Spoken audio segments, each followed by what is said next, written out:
Well, it's the development we've been waiting for since the arrest of Joseph DeAngelo back on April 24th. A judge ordering the release of some crucial documents in the East Area Rapist case. And while they're heavily redacted, KCRA 3's Tom Miller spoke with a lead investigator who's now able to shed new light on this notorious case. He's live for us now outside DeAngelo's Citrus Heights home.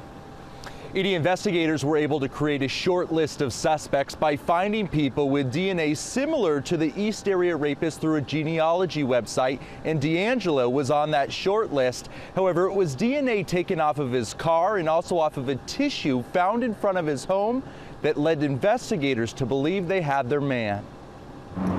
It was outside this Roseville Hobby Lobby where investigators swabbed the driver's side door of Joseph DeAngelo's car in mid-April, looking for a sample of his DNA.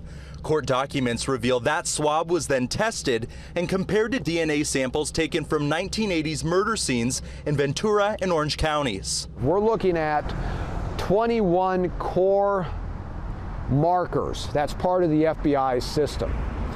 He had 20 out of 21 that matched perfectly. Paul Holes is a former cold case investigator in Contra Costa County who's widely credited with coming up with the DNA strategy that led them to DeAngelo. So at that point, it's like, well, we want a full profile. That's what the filing DA wanted, and therefore we needed a second sample.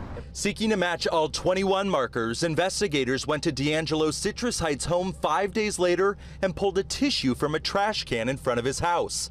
Test results showed a perfect match. Now you're not dealing with having to interpret a mixture. You're saying this is the same guy as that guy. The Golden State Killer, who left his DNA in multiple cases back in the 1970s and 1980s, is Joseph DeAngelo. Deputies arrested DeAngelo the next day. Holes can now reveal that once they had him in custody, investigators became authorized to take photographs of the suspect's entire body. Holes says that request was made based on rape victims' reports. One of the consistent themes throughout was that he was not well endowed.